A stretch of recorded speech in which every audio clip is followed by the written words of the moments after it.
Okay, welcome everybody. Welcome artists. Welcome back to my studio. It's Kelly Folsom here. I'm going to put this, the camera on the still life setup.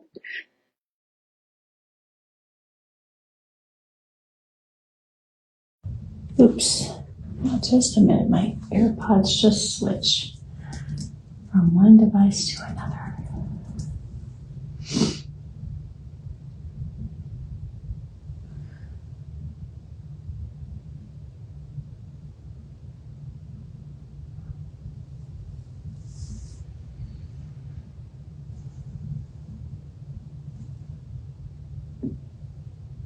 Okay.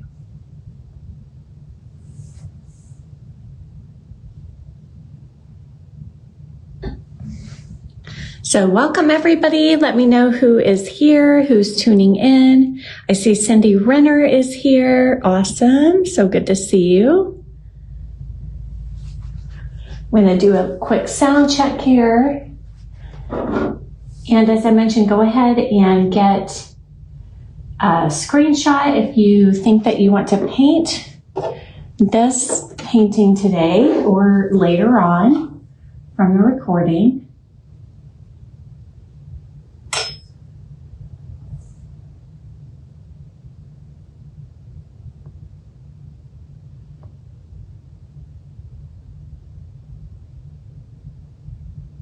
Okay, here we go. Hello, Gail Knowles. Good morning. Happy Thursday morning.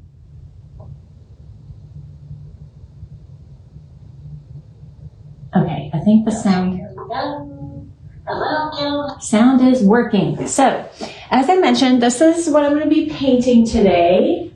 And so go ahead if you think that you want to paint this either during the live or later on the recording. Go ahead and get a screenshot for yourself of the setup.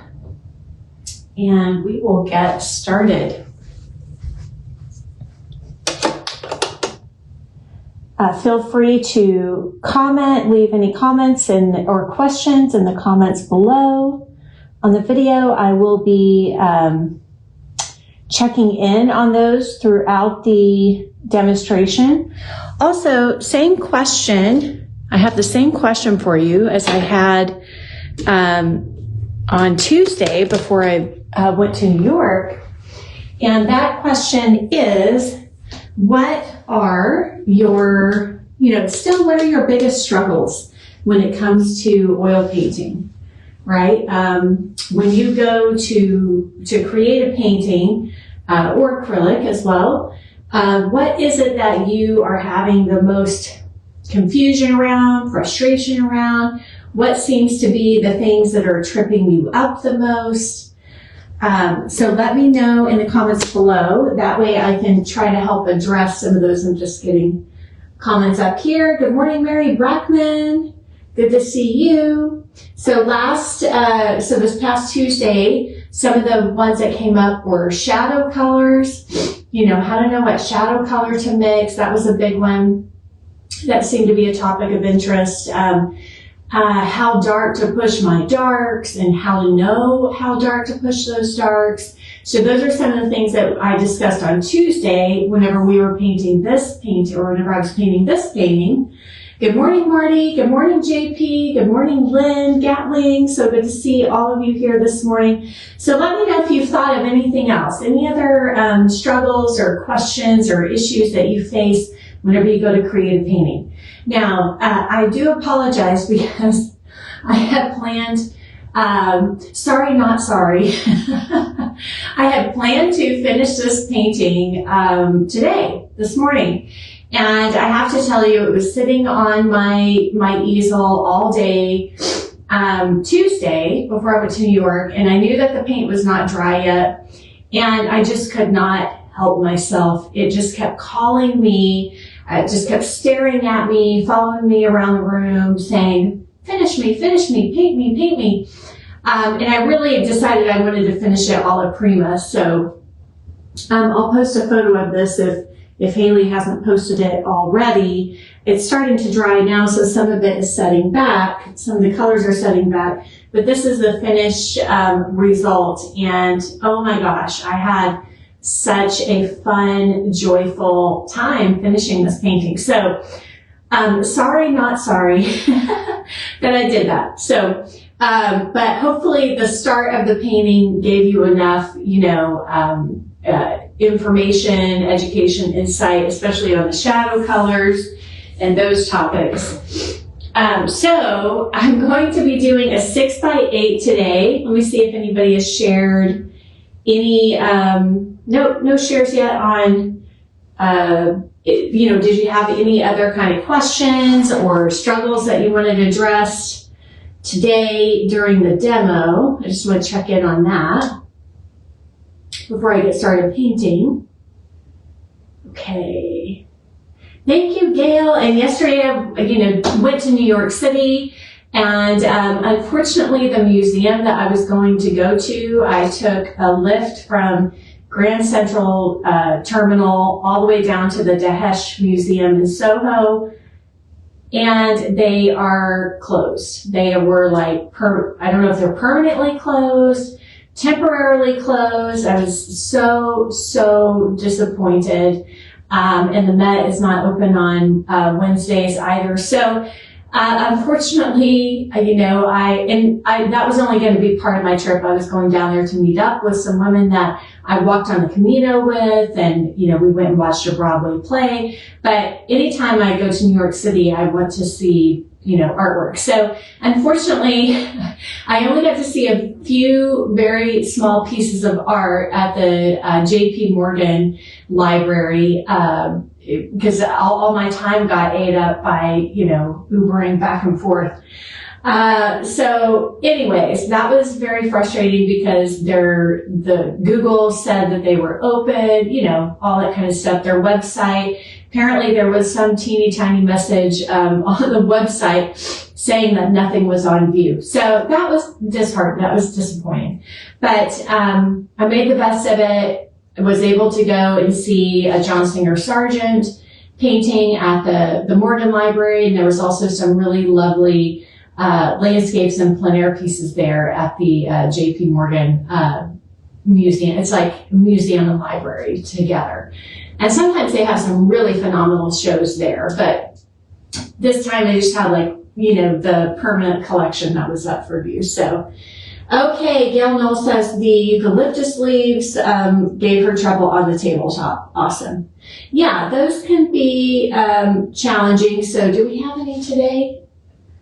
I'm not sure if I'm going to wind up using those today, but I'll definitely keep that in mind for the next painting on that and try to at least, get one of those explained in detail the next time I paint that for you guys.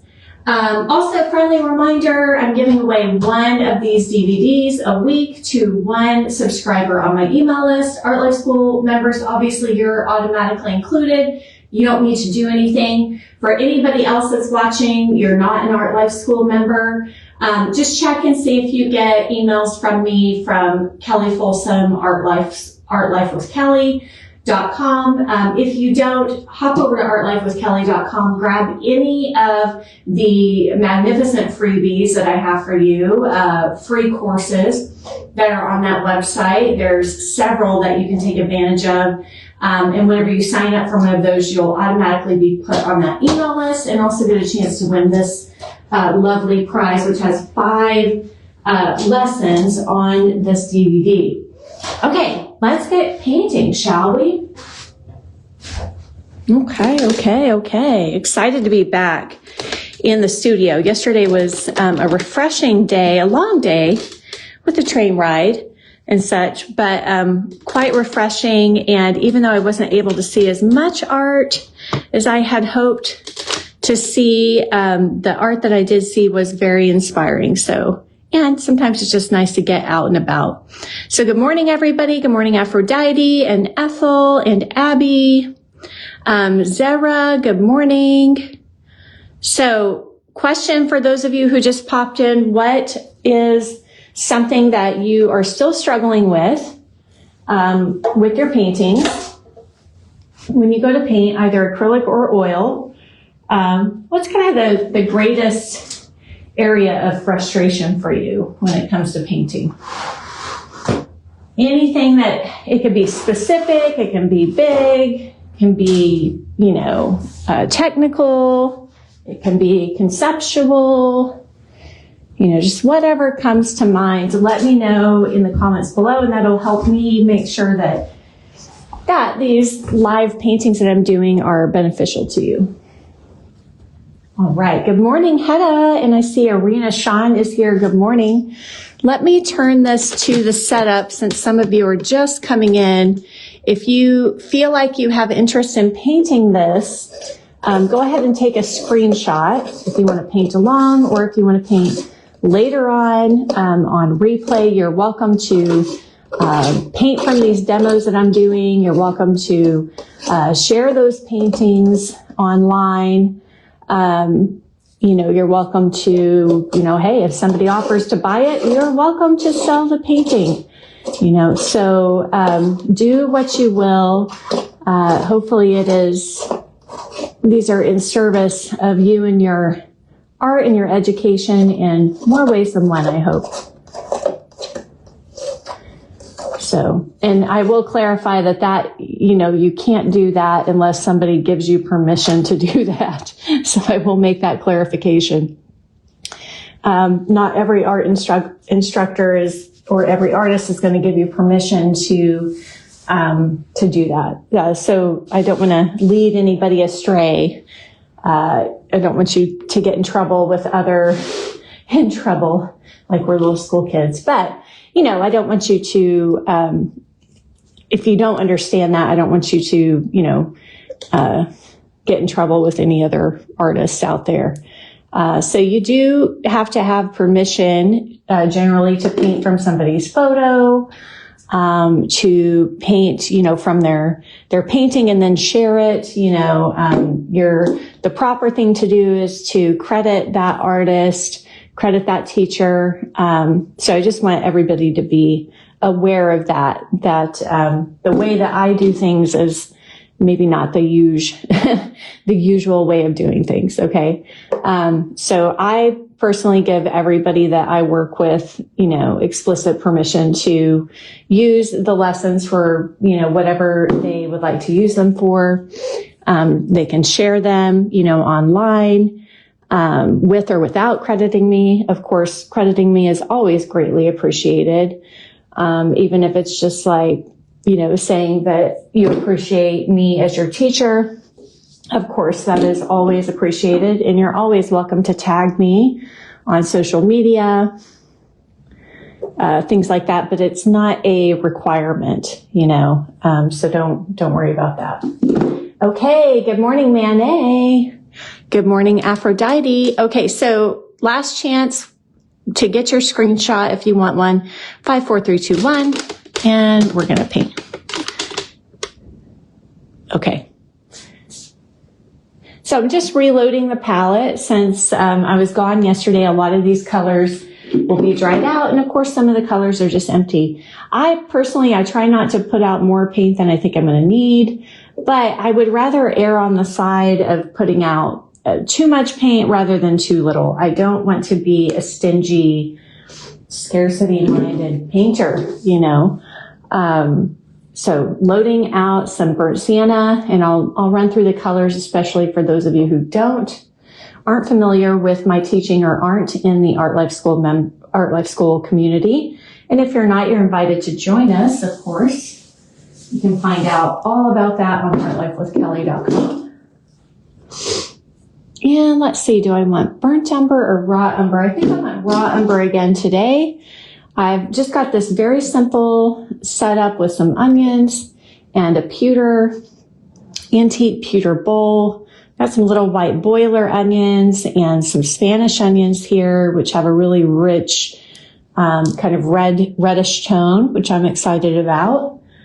I, of course, have fallen in love with onions due to my time in France and in Paris and all the painting classes I took. And but I fell in love with onions and mushrooms. It's like they have the most magnificent mushrooms on earth in France. Gosh, they were delicious. And I learned so many yummy mushroom dishes and, learned how to make homemade French onion soup in cooking class. And, it's amazing how they can take the simplest of ingredients and just turn them into something divine in France. So, all right, Abby, well, you can watch this on replay later on. They will be available on the Facebook page throughout February, so you can go back through all the videos and see which ones appeal to you. Before the end of February, they'll be deleted after that off of the Facebook page. And then for Art Life School members, they will be in your private library in your dashboard permanently. Okay, let's get going here. So I really kind of took inspiration both from, the cuisine in France, the artwork in France, this kind of kitchen, simple, humble kind of kitchen still life, I think was really made popular by Chardin, Jean-Baptiste Simeon Chardin, I think was his full name, an artist in the 1600s who ended up being the head of the French Academy at one point. And obviously he did some more elaborate still lifes too. And he also painted figures and lots of paintings of like women in the kitchen cooking and kind of these more daily scene type of paintings. But his still lifes were all pretty, humble, simple still lifes like this, which I love.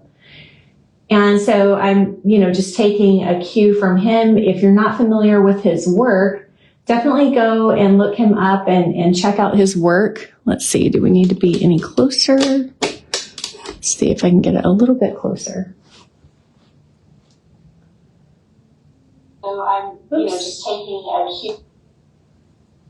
So it's a good lesson in that, you can do very simple subjects. It's not so much about, what you paint as it is how you paint it. How you design something, how you paint it. You can still make a very simple subject quite compelling. So mostly I'll be talking about that today, unless there's any other big issues that you'd like to tackle.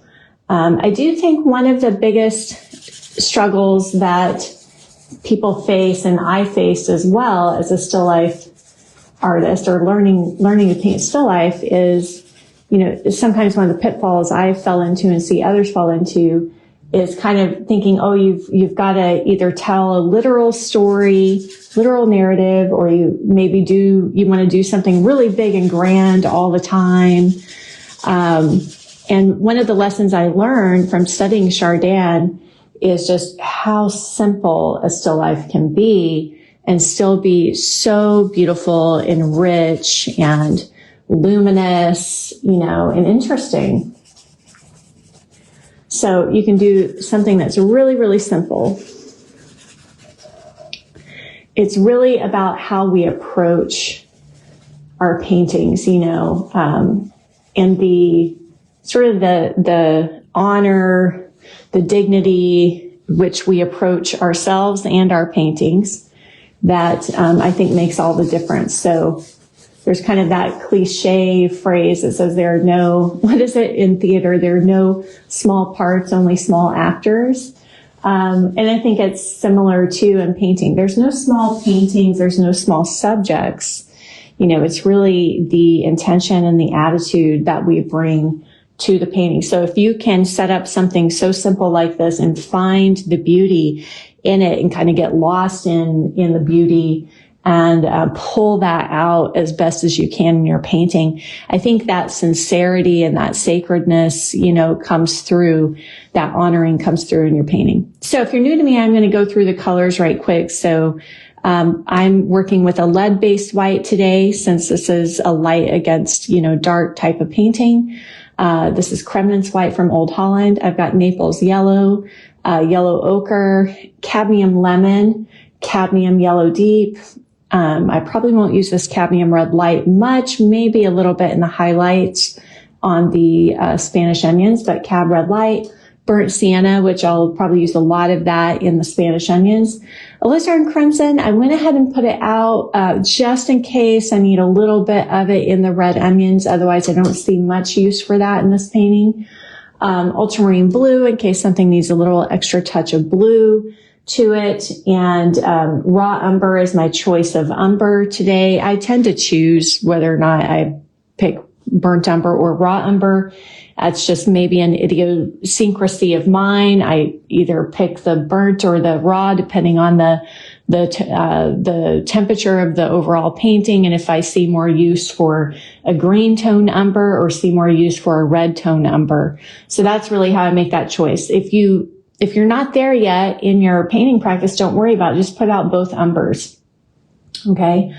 And then ivory black is, and I'm seeing that I can't really see the full palette at the angle I'm at. So let me just adjust that a bit. I did have fun, Carol. Thank you so much. Yeah, it was a really, really good day. Thank you. Okay, so I'm just toning this with Liquin Light Gel. This is a speed drying medium from Winsor & Newton with the raw umber.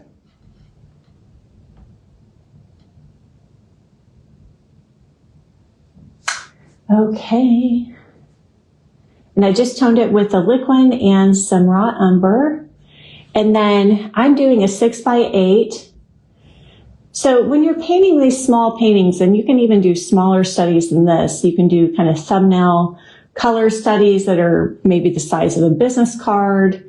Sometimes in art, they call those poster studies. I have often done these as like 5x7 or 6x8s throughout my career, starting in art school, whenever I was in college, especially my last year of college, when the pressure was on to get better faster, because I had a fast deadline approaching a graduation, and how was I going to make paintings that were worth showing and selling and all that jazz. So I discovered that by switching and doing these smaller paintings, I could do them faster, and I could also kind of weed out maybe ideas that weren't as good as other ideas. Because usually in the beginning, you don't always know what a good composition is or a good idea is. So I'm just kind of envelope shaping in. I found my thirds, the center of my canvas. I know that this pewter bowl is going to be a little bit further back in space. I'm doing basically a kind of a looking down tabletop type of composition. And then I'm going to have these two onions together. You could start by grouping them together. How much space are they going to take up as a couple, as a little duet here? And then you can break them down into, their respective sizes. But we start very simple, and then we build from there. So you can do these small paintings and use them for different means to an end. You can treat them as just individual paintings, but you're just doing them smaller because you can get them done quicker. You can get to more finished details quicker without, having to invest maybe 12 hours into a painting. And another approach might be to use these as studies for larger paintings. That's what I did in my last year of art school. Just getting my ellipse here and the shadow inside. And I found that really saved me so much time and energy by using them as studies back then. So I might do, I remember one time in particular that I did about, 14, 16 individual studies. And I just did it on one giant panel because I didn't have small panels back then, which shows you I wasn't painting small yet. And so I just used one big panel and I broke it up into a bunch of little paintings. And out of those 14, I'm going to I'm going to say maybe it was 14 paintings. Out of those 14, 2 ideas were the better ideas that I felt were worthy of enlarging to a large painting. And a lot of the other paintings, they were good as, just little studies. Painting small is also a nice way to maybe just paint like a single object or 2 objects, and do something that's less complex and less heavy. So it ended up, I ended up actually cutting that panel into a bunch of small individual paintings, because a lot of them were actually nice just as little vignettes or little paintings on their own. And then the 2 that were the stronger, more interesting, complex subject matter for larger paintings, I enlarged those, and both of those pieces went on to get into some shows. And one of them won second place in a competition. Not that I do much of that anymore, but one of them won best of show. So it really does go to show you that, preparation can go a long way. And I've used that technique throughout the years whenever I am preparing to create work that I want to enter into a juried show. I'll often do, I haven't done it in a couple of years, just because my mind hasn't been on shows. My shows and competitions and things like that haven't been a big part of my goals these days. But if it is, I highly recommend if it is for you, I highly recommend doing these smaller studies. And then what I would do is, after I got a handful of small studies done like this, then I would make a post on social media, and I would ask people to choose which painting they felt was the best, the strongest painting. Not which painting did they like the most, but which painting did they feel was the best painting. And they could share why or why not. That wasn't really the issue, but I would do that in order to help me decide which paintings I was going to submit for a particular show, juried show, or competition. Okay, so for those of you who do maybe have some professional goals like that, first of all, asking for feedback, being open to feedback and asking for feedback really can set you up for success. But you have to be willing, to have the courage and take the chance to ask for that feedback. You can be afraid of criticism, as most of us are, sensitive. Most of us artists are sensitive to criticism, but, you've got to be willing to, feel the feelings that come along with any perceived criticisms in order to, to take a chance on getting good feedback that actually helps you. Anyway, so there's a lot of ways that you can use these. I'm going to just start in with background color, I think. A lot of ways you can use these studies is the point I'm trying to get across. Okay, so once I get my size and placement in, this painting for me is just kind of the painting itself is an end result painting.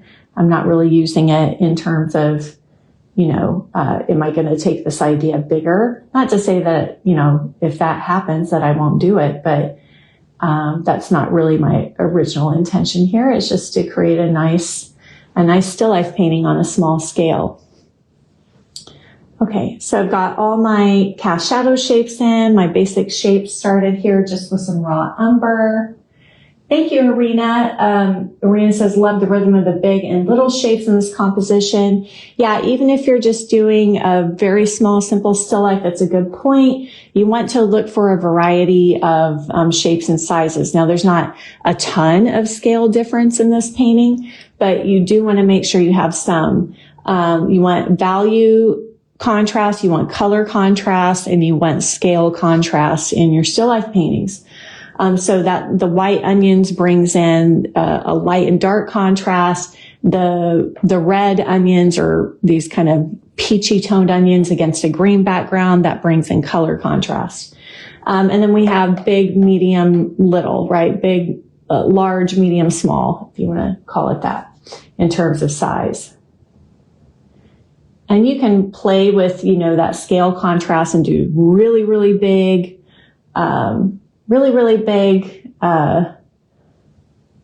objects with really, really small objects. So the more you increase contrast in your paintings, the more, the more dynamic they start to become, or more dramatic. I guess I'll say dramatic.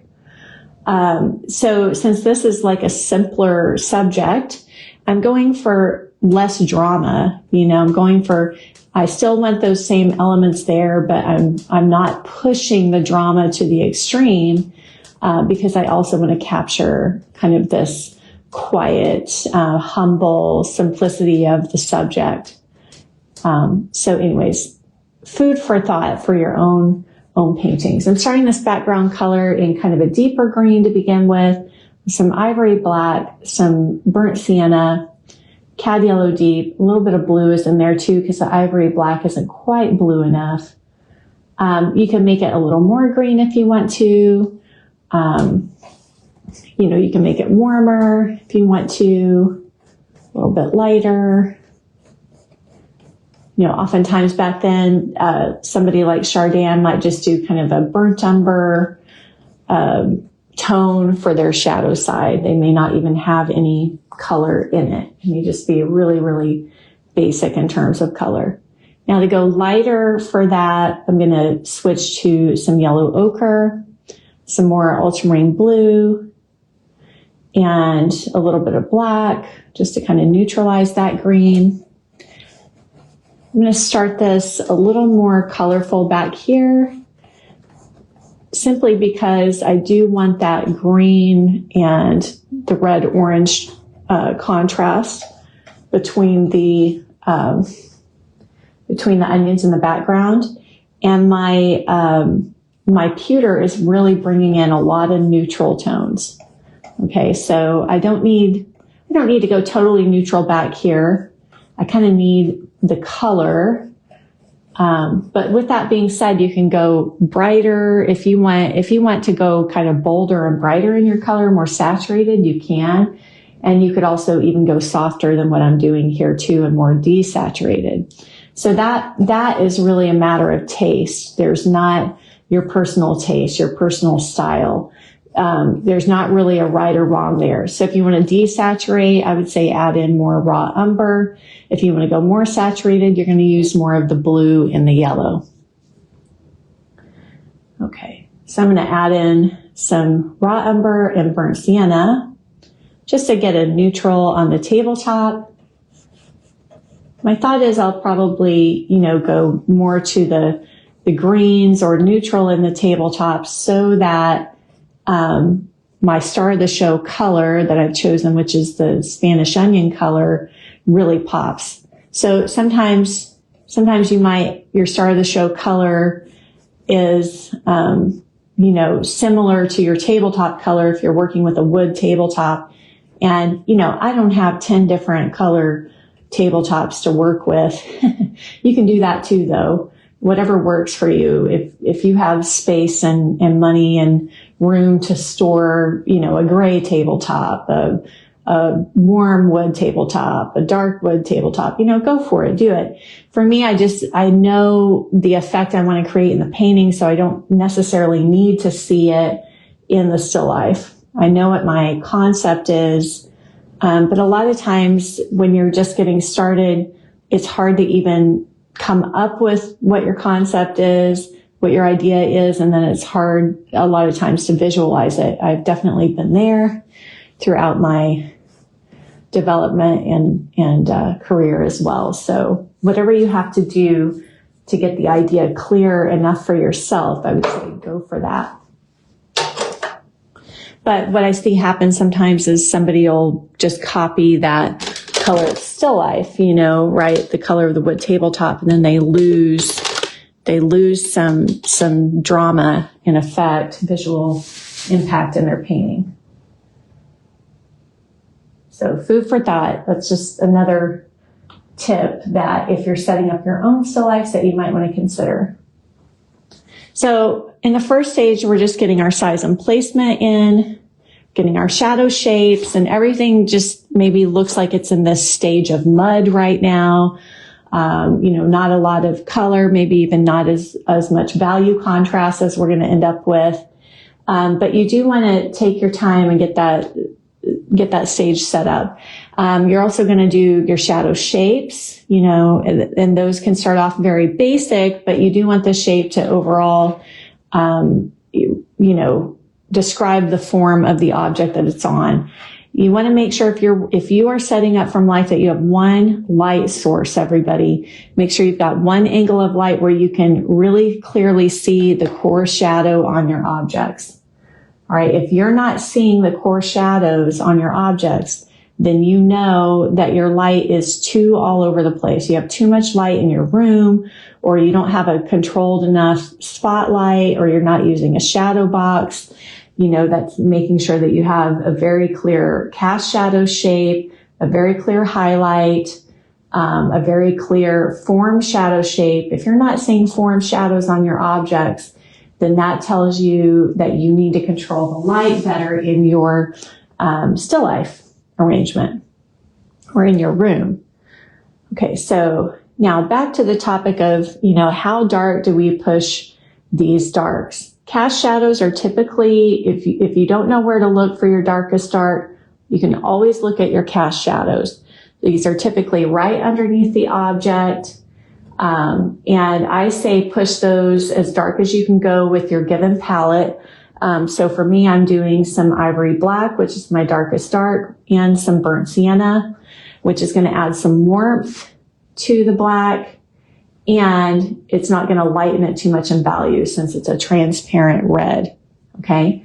You can always lighten those darks later on, but that is a common mistake I see made. And then I look at the rest of the painting. Is there anything else that comes close to that kind of value? Well, right here in between the foot, this kind of pedestal foot of the bowl, and then also the form shadow on the pewter. Okay, so I kind of start squinting. Another trick you can do is take a photo of your setup, turn it into black and white, and then take a photo of your painting and turn it into black and white, and just look at the values, not the colors. Okay, so that would be, one of my darkest darks, and then some of that dark comes underneath the lip of the bowl. A little bit of that darkest dark is on the inside, back inside of the bowl, where it's falling into shadow on the left-hand side of that, cup of the bowl. So you do want to start with your darkest darks. In acrylic and in oil, we work from dark to light. Establish that darkest value as dark as you can go first, and that way it helps you judge the other values in your other shadows that are not that dark, but they are still darks in your paintings. So when I compare and contrast the shadow, going back to shadow colors, I know that the local color of this object is a desaturated, kind of reddish tone, right? And so I might start with a red, and cab red is kind of too bright. Burnt sienna is going to be too transparent of a color for this. So I'm going to mix those two together, and then I'm going to add some black to darken the value and desaturate the saturation level, right? So this shadow color has a little bit of the local color. It's also a little bit lighter in value than my cast shadow. So you're comparing, now you have something to compare against now that you have one value established to judge things against. Okay, that's important. And so I say, start with your darks, establish that darkest dark. For example, in, who was it that brought it up? Kathy Kepler on, Tuesday, last time I was here, said that was something that she does struggle with, is making sure that she pushes those darks dark enough. So I say start them first, and then build the other darks in relationship to that darkest dark. You're noticing that I need to make this onion a little bit bigger than the one on the left. Okay.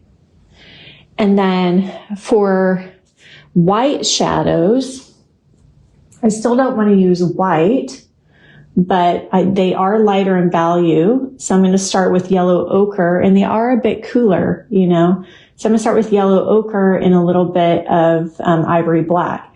If that doesn't feel warm enough, add a pinch of a burnt umber or a burnt sienna. But these little pearl onions, they have, they're little round balls, essentially. They're not perfectly round. Some of them are, but then I'm using my paper towel to wipe away for where the lights are. But you're going to get in that nice curved shape of the form shadow. And then you can just lift, if you want to remove any of that tabletop color or tone against the background. But 2/3 of my form is in light, 1/3 in shadow. That's a pretty good ratio to aim for. You want to watch out.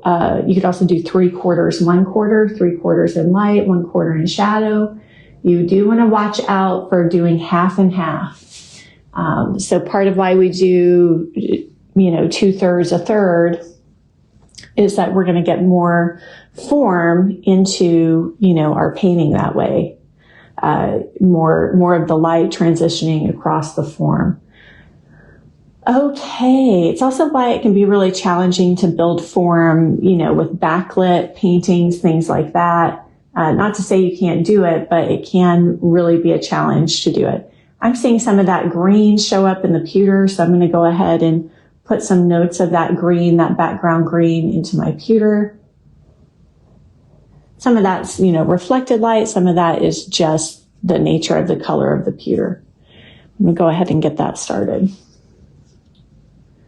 On metal itself, you do want to make sure that you have, kind of like glass, dark enough starting edges. So again, you want to compare and contrast.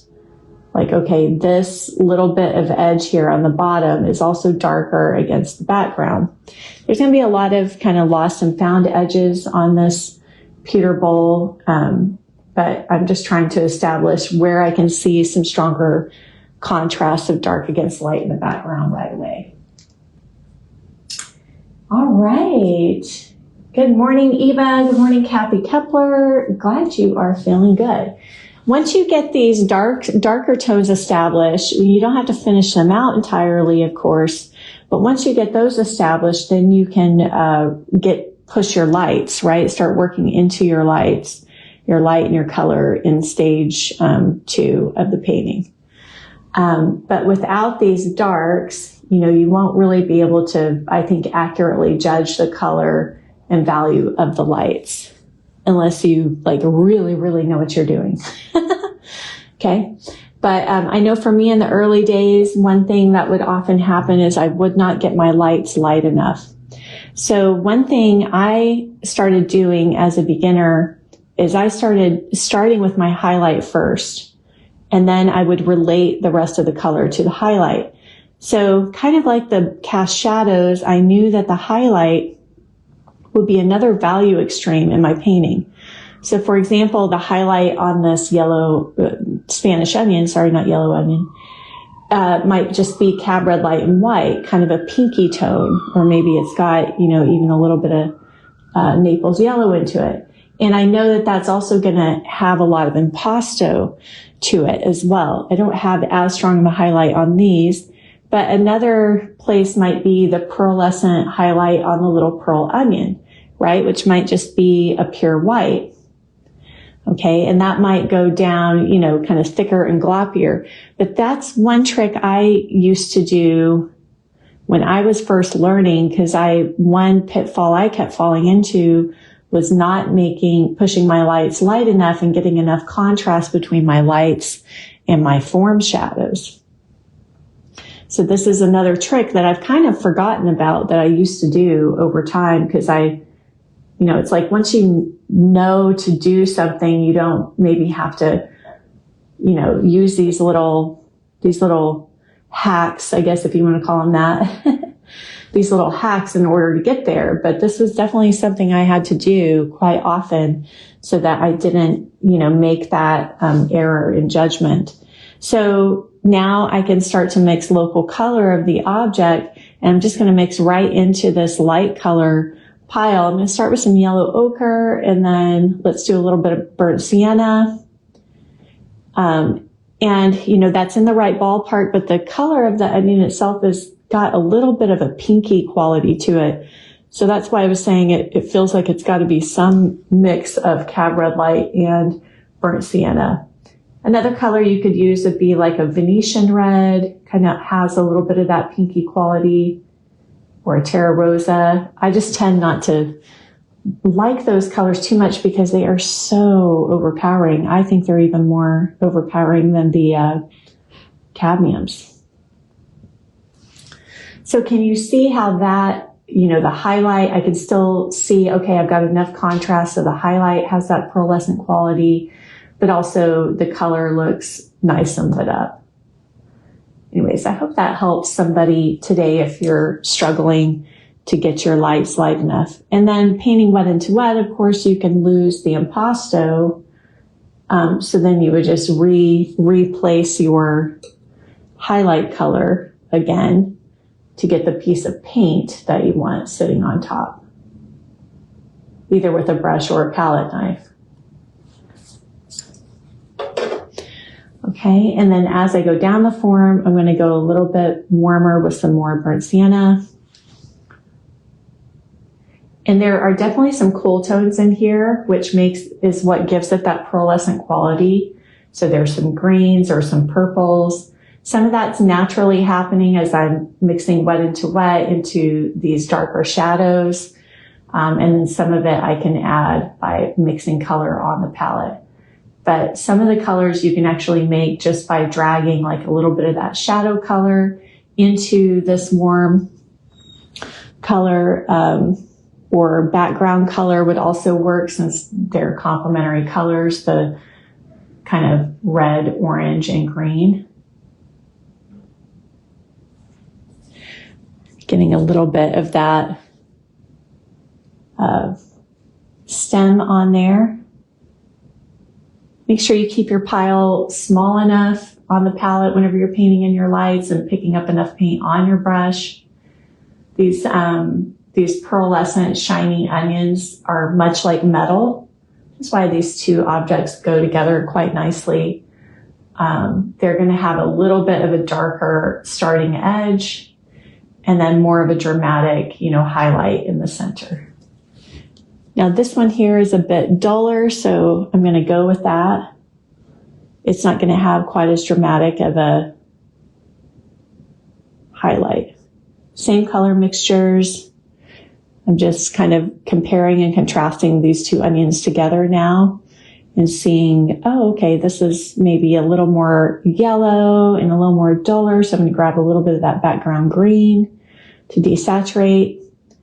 If you're doing complementary color, it's important that, you know, you get a bit of both of those colors on your palette before you start mixing. And I think it's nice to have your background color be the less dominant color than your star of the show color.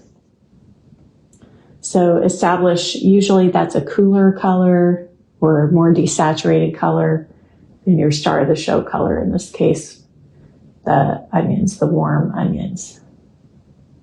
And if all of this feels like, whoa, what? Rewind? What did you just say? That was a little, I didn't understand that.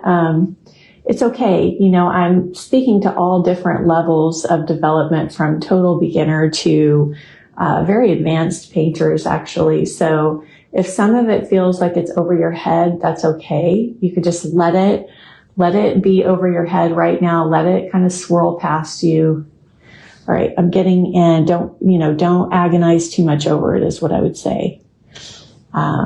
When you're ready for that information to stick, when you've built up enough foundation, if you're a beginner, for that information to stick, it will.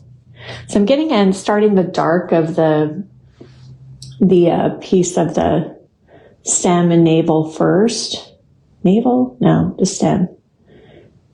Before I put on the light, because that dark is what's going to give me the dimension against the back of the body of the onion. And then this is cast shadow. You know, cast shadow is curving on the back of the onion. This is part of how we get depth in oil painting, in dimension.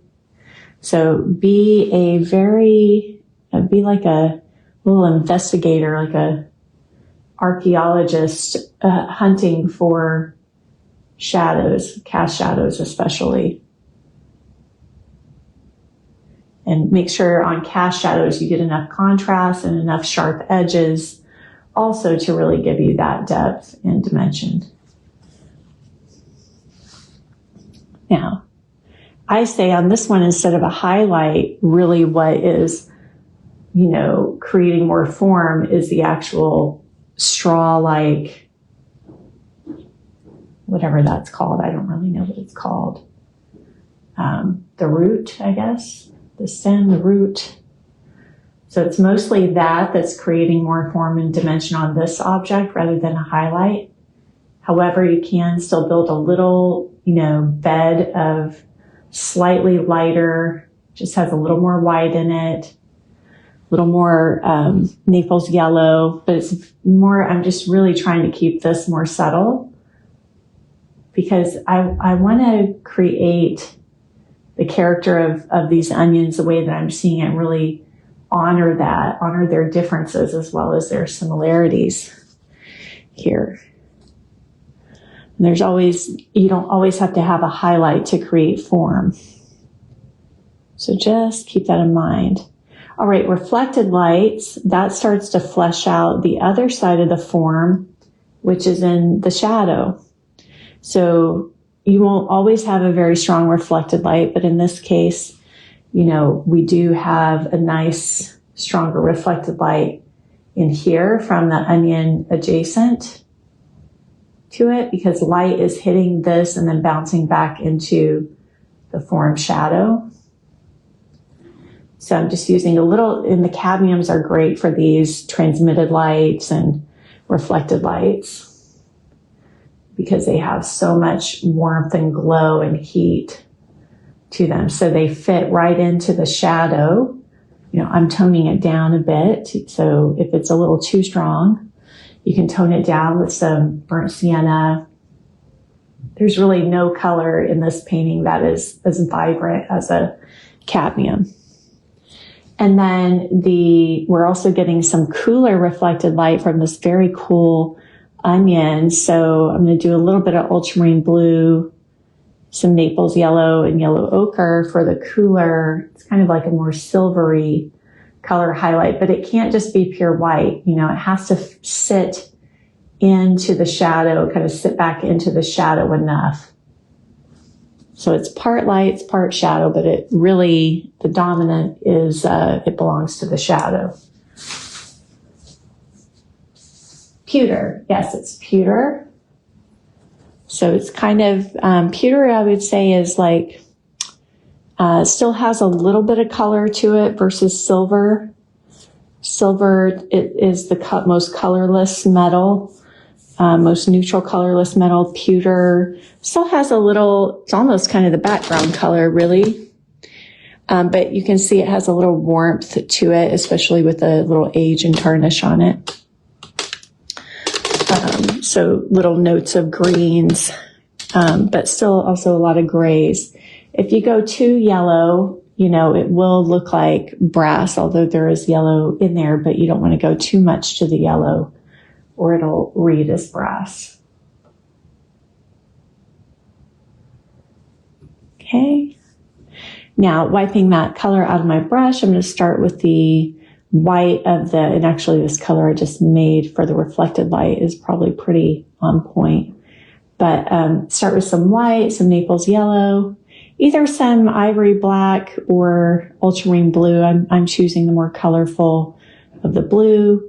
And then you want to create a neutral. So, you know, I need a little bit of that complementary color. Complementary colors cancel one another out. Okay, so I'm pulling a little bit of that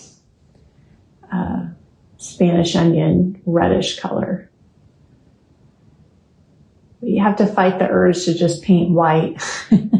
just all white, So you do want a dark enough value so the highlight still stands out. And I think this is also helpful for these kind of tricky objects like this, like white objects that have this kind of pearlescent quality. Sometimes our brain just thinks logically about it and just goes, but that's white.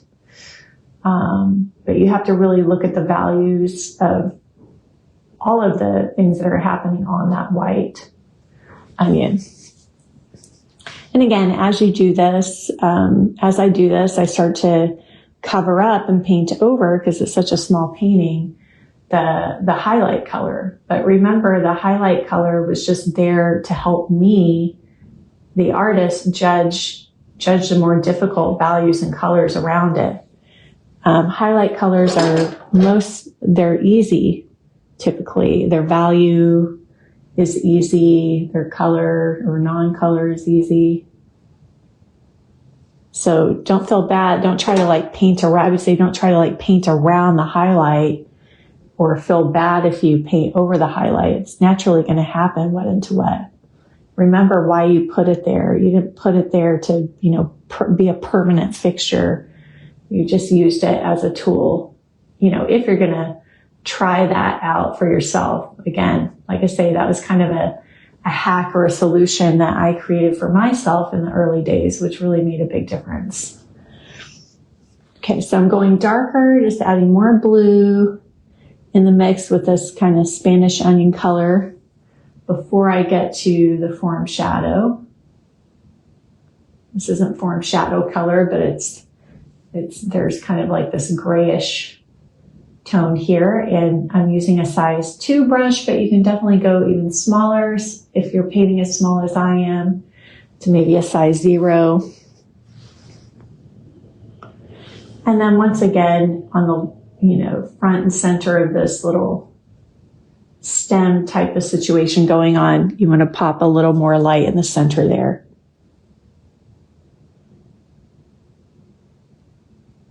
But these almost remind me of little vases in a way. So once you're painting enough, you kind of stop thinking about things as particular objects, and you just start seeing them as shapes that have been joined together, or, the shape, painting this kind of shape is similar to painting a vase or an apple, it might just be different in color, or, but the same, maybe the way, the approach that you paint it in, the structure might be similar. So in that way too, you don't have to learn how to paint 500 million things. You just learn how to paint forms and surface textures and things like that. So just building up a little bit crisper starting edge here, making sure that overlap feels strong enough in front of the onions behind, so that it really kind of pops more forward.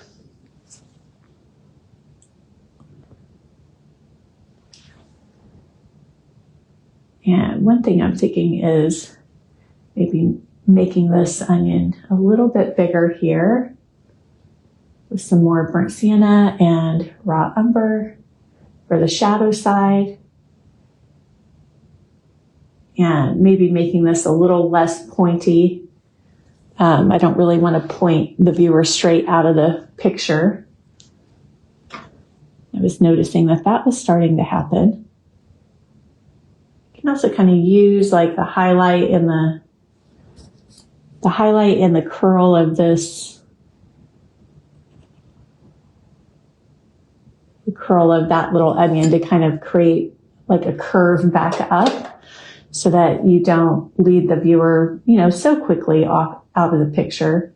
Anything that's kind of pointy, that we're going to follow that point. So I would say use points more in a smart way to point the eye where you want, this kind of point to point the eye where you want it to go. All right. Seeing a little more green in this onion here, so I'm going to add a little more cadmium yellow in the mixture and some more ultramarine blue. think these little touches of more pure saturated color are going to go a long way in such a desaturated environment. Now for me, I'm keeping that kind of softer desaturated color in my whole picture. But like I said, if that's not, your taste, or, you don't like that, if you find that to be dull and boring, you can definitely punch up the color of these objects. But I'm going to push a little more color into that, and then I'll add in some of the neutral around it. Again, I kind of like to, go for the extreme and then relate the more neutral or more subtle colors into it. I just find that that's a lot easier. And I want to say, I think I actually picked that up from a Kevin McPherson book. And I'm sure a lot of artists teach that because it's pretty fundamental to comparison and, judging and comparing colors and values. But for me, at least, I think what I recall is mostly reading that first in a plein air book by Kevin McPherson. So, make sure too that you're not just thinking, oh, I'm not a landscape painter, so I'm not going to read a plein air book. Be careful not to box yourself in too much. There's so much shared wisdom, even from if you have training in portraiture or in figure, there's shared painting wisdom or drawing wisdom, no matter what the subject is. And sometimes it helps you think about it in a different way. So if you're feeling like a nudge to do something, even if it doesn't make logical sense to you right now, like, why am I having interest in, taking a class on this? That's not what kind of paintings I want to do. So watch out for that logical mind. If you're feeling a nudge to pick up a book, for example, or go take a class on something, again, kind of trusting that everything, your intuition, everything is leading you down the right path, and just kind of staying open and curious about that, I think, is the key. Everything I've ever done has always led me to where I needed to be. So, and sometimes that also means we have to get out of our comfort zone to go do those things. We have to, even if we don't know if the payoff is going to be worth it, you have to kind of trust that the payoff will be worth it, even if we don't see the payoff right away. Anyways, that's part of the creative journey. It's part of being a creative. And you might immediately be saying, but Kelly, I don't think I am a creative. Well, I would invite you to consider challenging that thought. I don't think you would be here watching this right now if you weren't creative.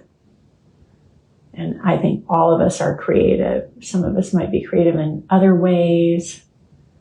But this notion that you have to be, like, there's some kind of one way to be creative, I think is misapprehension. Okay, I think I'm going to warm up my shadow here with some burnt sienna. You don't always have to mix color on your palette. You can actually just start painting in broken color as well. So I think here I'm just doing some burnt sienna, and then I see some of that reflected light. So put in a little broken color of the cadmiums. Sometimes with metal, we overmix the color too much. And there's a lot of surface texture going on here. So I'm going to start building in some thicker pieces of paint on the front here, maybe with some more, kind of like some of this blue-green. There's little markings and things like that. Now, that might feel too bold, and it looks like it's got the chicken pox right now. That's okay. Kind of like highlights, I want to to establish where I'm going, what the finish line is, and then kind of work my way back and make sure things get more connected and make more sense. But if I don't break the edge here, I'll never break the edge. Does that make sense? Like if I settle in too long here and I don't push myself out of that edge, out of that comfort zone, I'll never break that edge. I'll just keep the paint quality all the same. So there is kind of a bit of discomfort there because that has already been settling in to my eye for quite some time now. And the danger of that is anything new and different that's added in might get rejected right away. All right, so I'm adding in some ivory black. Now I'm working to, build up the rest of the paint quality around it so it doesn't stick out like a sore thumb, right? And some of the tones as well. So, but if kind of like the highlight, if you don't establish that highlight where it needs to go, then you might not ever get your lights built up as colorful as they need to be. Oh, that's awesome, Teresa. She says, still best painting I ever did was when I followed along with one of your instructional videos. Been with you. Been a while since I saw you. Oh, okay, awesome. So happy you're here. You can also just kind of rob from Peter to pay Paul here. This is one case where that is a good solution sometimes.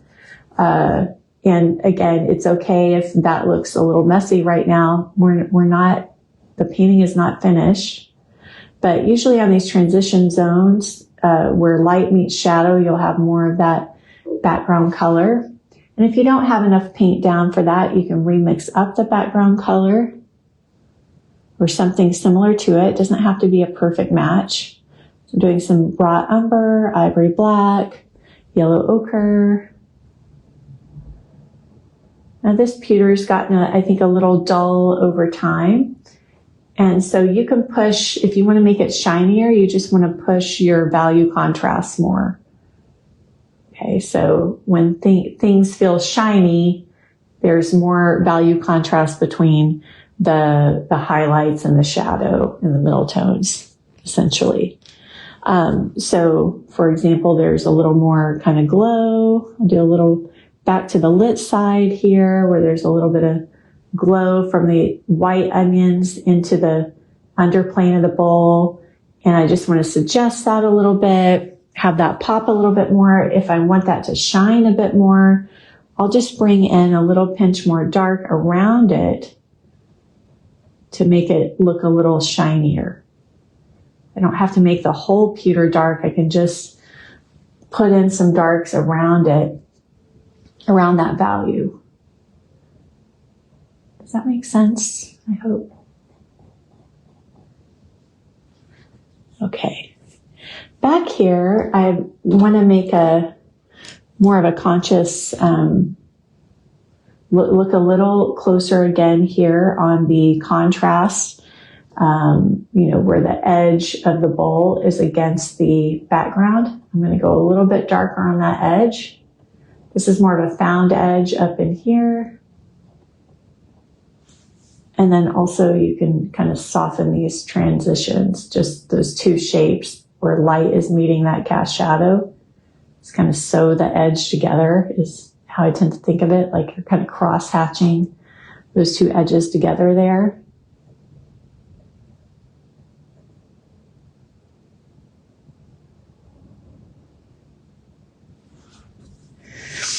So there is cast shadow against the back wall from the pure bowl. You do not have to copy that if you don't want to. I kind of like how it is making that cast shadow is kind of making the onions pop out more. So I think I'm going to go with it for now, see if it works. But there's a little piece of light. You can kind of smooth out some of this background. There's a little piece of light right there against the edge. If you took a screenshot, you should be able to, at the beginning of the demo, you should be able to see that. So I'm going to create kind of that cast shadow edge there. But when you paint simple subjects like this, it can teach you, they can actually be a little more challenging, but it can teach you a lot about looking for contrast. It can light against dark, dark against light, you know. It can kind of really teach you to see more sensitively, see as an artist, and really observe and really look. Sometimes if we have 10 million things in the painting to paint, the problem with that can be that, you know, we don't really have time to really study more in depth or study more sensitively. So I really value these kind of subjects for that reason. So here, just using a little more of that cast shadow from the bowl. So I'm looking to see if I can tie my shadows shapes together, create, you know, more of a lost edge in this area where the bowl meets the background. And in fact, maybe just the two kind of become almost kind of indistinguishable in that zone. You know, the viewer can fill in a lot of the gaps. They don't need to see the entire contour all the time. Okay. And at this point you should have, I have so many colors on my palette that I can kind of come in and, you know, add, pick and choose some of these colors from my palette to fill in the rest of the pewter. So I just know it's going to go kind of darker and cooler over here towards the shadow, and then kind of lighter and warmer. So I'll reach for, you know, for that side of the palette instead there. You know, you can play up the reflected lights more if that's of interest to you.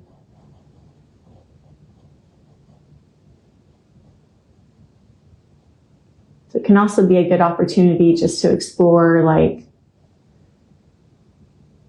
you know, your artistic license in a way. Like what? And I don't even think of it as artistic license. I just think of it as exploring. What happens if I do this? What happens if I... Kind of like, what if I do this? How will that change things? Because, you know, every time you make one change, it kind of changes all the relationships in a sense. And then at this stage, you know, finishing stage, you can stand back. You can see, like, is anything kind of standing out to your eye that you don't want it to be? And with these little studies, you can take them as far as you want them to go, as detailed as you want them to go, or you can leave them very, very simple. And one day you might be in the mood to just leave them simple, and another day you might be in the mood to take them further. So again, you can really make these smaller studies suit your needs and your moods, even what you're interested in that day. Playing around with the palette knife as a painting tool, not just as a scraping tool or mixing tool. I mostly use my palette knife actually as a painting tool. I don't even use it as a mixing tool. I just find it's so versatile for like unifying passages, eliminating, you know, brushwork maybe where you don't want it. Of course, you have to have a clean knife. This one's getting a little dirty, needs a good cleaning. You can also use it to lift paint. You know, if you feel like you want to open up a little more translucency into a shadow again, maybe you feel like you got too much paint there, you can also use a knife to lift it. Obviously, I dry paint on this palette knife because it's scraping. So if your palette knife is scraping paint away, you know that you've got... Hey, thank you, Kathy. So I hope this is helpful today. And then I like to, those of you who work with me on a regular inside the Art Life School know that I like to use a soft hair brush like this to smooth out background, mostly background or maybe shadows, especially if I know I'm about done with the painting, or if I'm going to work on the painting a second day and I just want to kind of remove any impasto that I think might be problematic the next day. But I do caution everybody against doing that too much, especially in the lights. And also, sometimes we get fooled into thinking that paintings are smooth because photographs tend to smooth things out. Digital photographs tend to not show us actually the paint quality very well. If you are studying from old master paintings online, I recommend changing the settings on, if you're using Google search, change it to the largest images or at least medium-sized images so that you can try to kind of zoom in and see more of the paint quality. And another really great resource would be going to Wikimedia Commons or Google. I think it's Google Art Project also has much, much larger resolution images of paintings so that you can actually see all of as many nuances as you can. That would be the next best case scenario other than going to a museum and seeing it with your own eyes. It's very similar to, how when you see a sunset or a sunrise and your eye just picks up all of these gorgeous, amazing colors. But then you take a photo and then you look at the photo and it's like, what? This doesn't look at all like what I thought I was seeing. So it's very similar to that.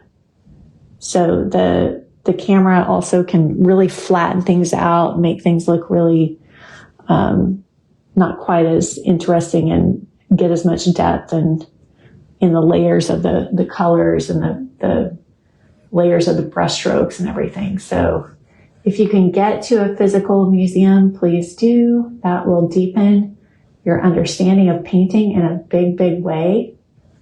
And if you can't, try to make sure that you are using looking at good quality images online, and a bigger screen would be nice too. But I know nowadays we're all kind of on these phones and trapped on the phone. All right, I'm trying to get some more purple tones. Even watching this demo, can be challenging because depending on the size of your device, limits, and then of course the quality of these screens, all that kind of stuff plays a role. But I've found that video is actually better than photos. Even when I go to art museums, I try to take video, especially of the paintings that I find really the paintings that are really teaching me something, I'm really learning something from them. I try to take more video versus photo of those. I'm also trying to get a little bit of broken color into these onions. We start off with very solid colors, but since these are, these have a lot of kind of nuances and the change on the skins. I'm coming back in with some pure pieces of color on this one in particular. The whole onion does not have to be bold and colorful, but I find that a few well-placed pieces of more vibrant color makes that object feel more colorful, okay? But without taking away from the quality of, hey, this is a desaturated, kind of softer, really need more burnt sienna, but too lazy to get it out. So I'm trying to pick up from whatever pile I have there. A lot of times in the end, it's also for me simplifying things like cast shadows or bringing back the strength and solidity of a cast shadow if I put too much halftone in it or too much reflected light perhaps.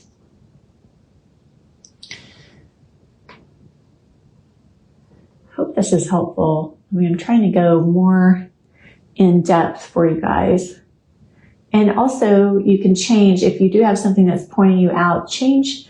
Who cares? You don't have to copy. I don't have to copy exactly the way it is. I can kind of curve this onion straw thing down a little bit more. It doesn't have to just be pointing directly out. I can kind of curve it down more. You have to do what's best for the painting, not just be a slave to what you're seeing. You're not a photocopy machine, not even a camera. You are an artist making very beautiful decisions, intelligent decisions. You're thinking about things. You're using the beauty in front of you to inspire you and also to bring out, hopefully, even more beauty and add your own kind of humanness to it, which makes it more interesting. Make that back onion a little bit bigger there. Okay, everybody. All right, let me know if there's any questions that you have before we go. And also a couple of announcements if you're thinking of any questions. Art Life School members next week. That highlight is a little too far over in the center. Sorry. Next week, next Thursday and Friday afternoon, we will have our March live workshop, which is going to be on spring flowers. So I'm super excited for that. Think flowers like tulips and daffodils, flowers like that is what I'm meaning by spring flowers. Kind of those Easter type of flowers, I guess, that start to show up, or the bulb flowers that show up kind of on the cusp of winter to spring. So that will be our theme for the March workshop. Super excited for that. So stay tuned next week for demos on that and announcements on that. And if you're not in the Art Life School yet and you're loving these demos, then sign up and join us. Go to artlifewithkelly.com. Make a bold decision to reconnect with your art this year. Sometimes we don't always know what to do, but we know how to be, and that leads us to what to do. We know that we want to be courageous, have clarity, be creative, explore, discover, learn, be in the flow, hopefully this year, regardless of what's going on in the external world. Trust and surrender that we nurture ourselves, we care for our creativity and our gifts and talents, that they'll be useful at this time, useful in this world, useful for others, even if we can't put all the pieces together just yet. Trust that it's safe for us to take care of ourselves right now. Putting yourself on your to-do list, not just everybody else on your to-do list all the time. Anybody else relate to that? Putting your oxygen mask on first. Important. Okay, more than important, it is crucial, actually.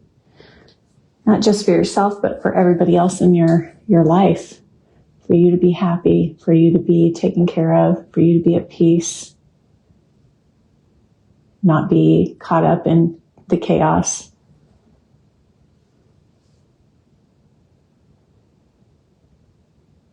You to be grounded. Okay. Wow. This was really fun. I hope you enjoyed it too. It's right here on this video, Teresa, Kelly Folsom, Art Life School. You can just like the page if you are enjoying these and you don't want to miss the rest of February's demos. So we have 6 more demos after this one today. I'm going to turn this so you can get a screenshot of the setup. Okay. And then I'll turn this if you want to get a screenshot of the painting. Let me get it up a little higher. Okay. And just let me know any final questions that you have before I go.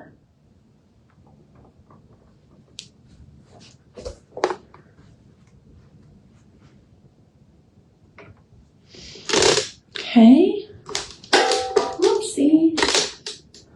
All right, everybody. I don't see any other questions coming in. I'll hit refresh right quick. And yay, Elizabeth Johnson, so glad that you're loving these. Awesome, awesome. So happy to hear that. Okay, good. It's been so wonderful for me to be here all throughout this month. I've gotten so much out of it too, and I so appreciate every single one of you who have shown up and asked questions and kind of given me some insight into you and where you're at and like what you're struggling with in your painting. That's so helpful for me as a teacher as well. Because sometimes, we forget things that we struggled with in the beginning if we've come a long way in our development. So super, super helpful for me to get that feedback from all of you too. So, all right. And so that being said, yeah, we have 6 more days. I'll be here tomorrow, 10 a.m. Eastern. And then next week, Monday through Friday, 10 a.m. Eastern. Next Friday is a really big day for me because I have the live workshop for Art Life School. I'm also doing a lunch and learn for the Oil Painters of America on still life composition. So if you're at all interested in attending that, go to oilpaintersofamerica.com and get on their email list so that you can get the Zoom link and register for that lunch and learn, okay? And then also go to Art Life with Kelly, kellywithanI.com if you are not an Art Life School member, or if you still want to kind of dip your toe into my instruction. There's a free oil painting for beginners masterclass you can grab there. There's also a 5-day still life painting challenge, which is really a sequential step-by-step process over 5 days in very small bite-sized chunks, especially if you're a total beginner or you're just trying to get ease back into it. Both of those would be great options for you. They are totally free. The combined value of those is like $700. Okay, so, and then that will also give you more of a taste to see if you like, my way of teaching and explaining things, and if it's a good fit for you, you can join the Art Life School as well. Okay, everybody, happy Thursday, and I will see you again tomorrow morning. Bye for now. And happy painting. Almost forgot to say,